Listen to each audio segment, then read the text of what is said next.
நான் ஒரு எக்ஸாம்பிள் சொல்கிறேன், அந்த ஐடியா புரியுதா சொல்லுங்கள். இது இந்தியாவில் ஒரு கம்பெனி இருக்குது.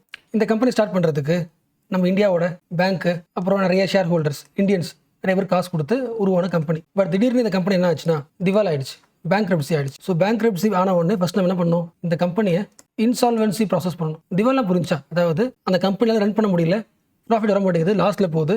ஸோ கம்பெனி 3 நாள் முடிவு பண்ணிட்டாங்க. அப்போ 3 நாள் முடிவு பண்ணிட்டாங்கன்னா யாருக்கு எவ்வளோ காசு கொடுத்தாங்களோ, இவங்க யார் காசு கொடுத்தவங்க, கிரெடிட்டர்ஸ், அவங்களுக்கு திருப்பி அவங்க என்ன காசு கொடுத்தாங்களோ திருப்பி தரணும்ல. அந்த ப்ராசஸ் பேர் இன்சால்வன்சி ப்ராசஸ். அந்த கம்பெனியோட அசட்டு, எவ்வளோ சேவிங்ஸ் இருக்குது எல்லாத்தையுமே விற்று காசு திருப்பி தர்ற ப்ராசஸ். இது இந்தியாவில் இருக்குது. இதை பார்த்து யார் இருக்கா, நேஷனல் கம்பெனி லா ட்ரைபுனல் இருக்காங்க.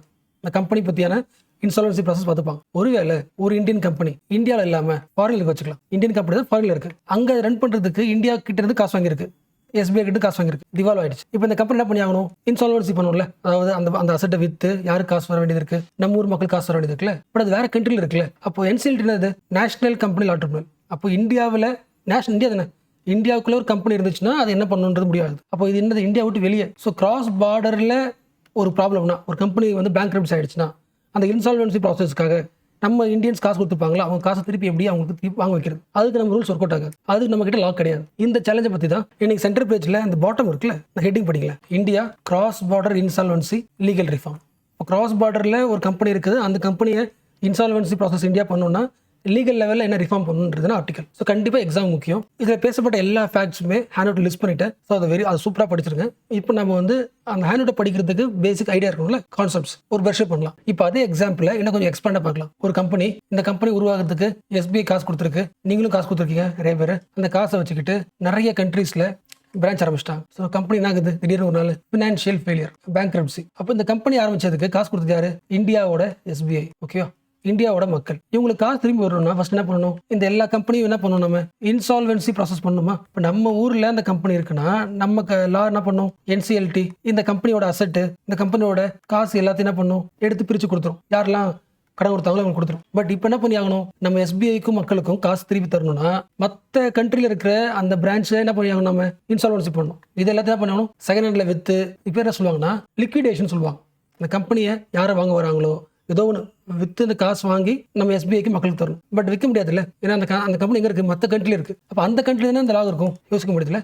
எஸ், அப்போது ஃபாரின் கண்ட்ரியில் இருக்கிற ஒரு பிரான்ச்சை இன்சால்வன்சி பண்ணி காசு எடுக்கிறதுக்கு நமக்கு பவர் கிடையாதுல்ல. அப்போ ஜென்ரலாக நம்மளால இன்சால்வன்சி ப்ராசஸ் பண்ண முடியுது. பட் நமக்கு வர வேண்டிய காசு வந்து மற்ற கண்ட்ரியில் இருக்கிற பிரான்ச்சை இன்சால்வன்சி பண்ணணும்னா, அதாவது நம்ம பார்டரை விட்டு கிராஸ் பார்டர் இன்சால்வன்சி ப்ராசஸ் பண்ணணும்னா அதுக்கு நம்ம கிட்ட ரூல்ஸ் கிடையாது. இதுக்கு என்ன பண்ணலாம், எப்படி இம்ப்ரூவ் பண்ணலாம், அந்த சேலஞ்சை பற்றி பேசுகிற ஆர்டிகல் தான் சென்டர் பேஜில் பாட்டம் ஆர்டிகல். ஹெட்டிங் படிக்கல, இந்தியா கிராஸ் பார்டர் இன்சால்வன்சி, அதுக்கு செய்ய வேண்டிய லீகல் ரிஃபார்ம்ஸ் என்ன. ஓகேல, ஸோ கண்டிப்பாக உங்களுக்கு கிராஸ் பார்டர் இன்சால்வன்சினா புரிஞ்சிருக்கும். இப்போ பேசின ஸ்டோரியை ஒன்லைனில் காட்டுறேன், அந்த லைன் படிச்சா உங்களுக்கு புரிஞ்சிச்சுன்னா உங்களுக்கு ஃபுல்லாக புரிஞ்சுன்னு அர்த்தம். ஃபர்ஸ்ட் லைன் படிங்க. when a company operates in multiple countries and faces financial failure, அப்போ அது வாங்கின கடன், அதோட அசட்டு இல்லை எங்கே இருக்குது, அக்ராஸ் தி பார்டர் இருக்குது, மற்ற கண்ட்ரீஸில் தான் அதோட அசட்லாம் இருக்குது, அதோட கம்பெனி, அது வாங்கின கடன் எல்லாமே, அதை எப்படி திருப்பி எடுத்துக்கிறது, அதை பற்றி பார்க்குறது தான் கிராஸ் பார்டர் இன்சால்வன்சி. ஓரளவுக்கு புரிஞ்சுல.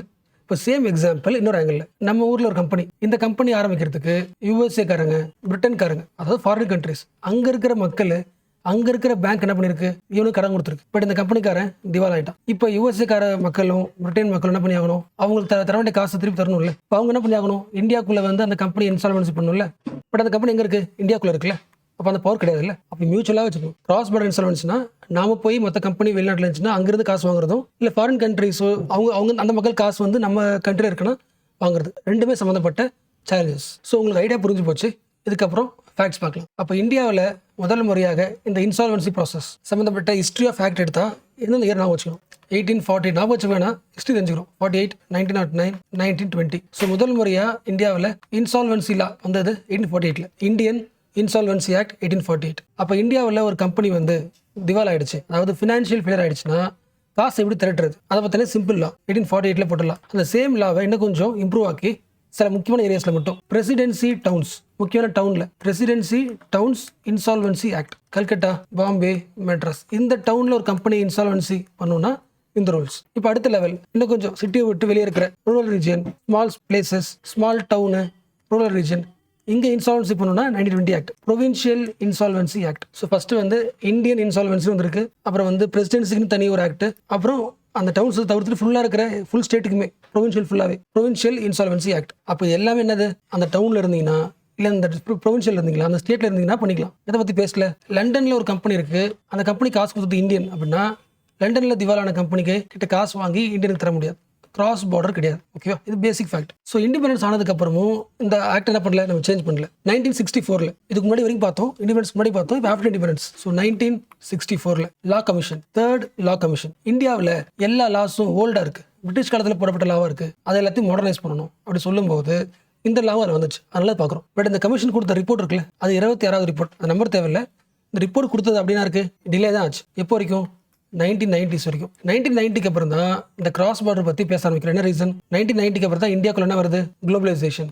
அதாவது ஃபாரின் கம்பெனிஸ்காரங்க இந்தியாவுக்குள்ள வந்து பிரான்ச் வைக்கலாம், இல்லை ஃபாரின் கம்பெனிக்காரங்க இந்தியாவோட மக்களோட காசை ஷேர் மார்க்கெட்டில் வாங்கிட்டு போயிட்டு இன்வெஸ்ட் பண்ணலாம். எனிதிங் கிராஸ் பார்டர் நடக்குது. ஸோ 1990க்கு அப்புறம் நிறைய committees, Eradi committee, Mitra committee, Irani committee, 2000, 2001, 5 எல்லாரும் ஒரே பண்ண சொன்னாங்க.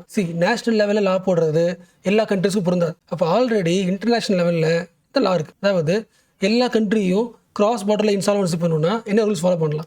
உங்கள் மக்களோட காசு வந்து ஒரு கம்பெனி கிட்ட ஃபாரின் கம்பெனியில் இருக்குன்னா அந்த ஃபாரின் கம்பெனியில் போயிட்டு அந்த கண்ட்ரியில் போயிட்டு எப்படி இன்சால்வன்சி பண்ணணும். யூனிஃபார்மாக எல்லா கண்ட்ரியும் ஃபாலோ பண்ணுறதுக்கு ஒரு லா இருக்குது. யார் போட்டிருக்கா, UNCITRA இருக்காங்களே, யுஎனோட அமைப்பு, அது லா போட்டிருக்கு. Model law on cross border insolvency 1997.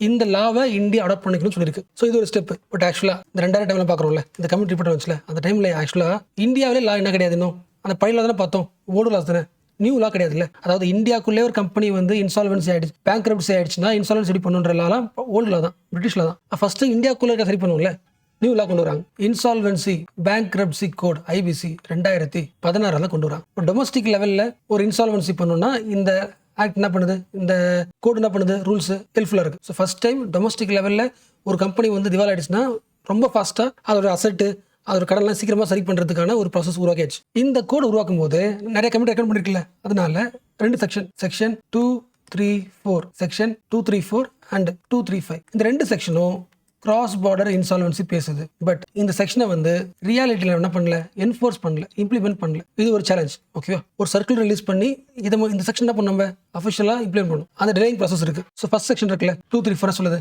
ஒரு இந்தியன்ஸோட காசு வந்து ஒரு ஃபாரின் கண்ட்ரியோட கம்பெனியில் இருக்கு அப்படின்னா 2 கண்ட்ரி அக்ரிமெண்ட் போட்டு இன்சால்வன்சி ப்ராசஸ் பண்ண முடியும். ஒருவேளை அந்த இன்சால்வன்சி ப்ராசஸ்ல அந்த கம்பெனி மேலே ஏதாவது கேஸ் இருக்கு வச்சுக்கலாம். இப்போ இந்தியாவில் அந்த கேஸ் இருக்குன்னா அந்த கேஸை பற்றி, அந்த கேஸ் யாரை பற்றி, அந்த ஃபாரின் கண்ட்ரியில் இருக்க கம்பெனி பற்றின. அப்போ அந்த கம்பெனி மேலே கேஸ் போட சொல்லணும்னா அந்த ஃபாரின் கண்ட்ரியில் இருக்க அந்த அங்கே ஒரு கோர்ட்டுக்குள்ள, அந்த கோர்ட் கூட சேர்ந்து என்ன பண்ண முடியும், அந்த கம்பெனி மேலே கேஸ் பண்ண முடியும். அப்போ கவர்மெண்ட் கூட சேர்ந்து, ஃபாரின் கவர்மெண்ட் கூட சேர்ந்து இன்சால்வன்சி பண்ணுறது 234. அந்த ஃபாரின் கோர்ட் இருக்குல்ல, அந்த கண்ட்ரியோட கோர்ட், அந்த கண்ட்ரியோட கேட்டு அந்த கம்பெனி இன்சால்வன்சி பண்ணலாமா என்னமா அந்த டிபேட் பற்றி பேசுகிறேன். அடுத்த ஆர்டிகல், அடுத்த செக்ஷன் 235. ஸோ அந்த செக்ஷனை வந்து டெஸ்ட் பண்ணுற மாதிரி ஒரு கேஸ் நடந்துச்சு. ஒரு company name jet airways versus SBI.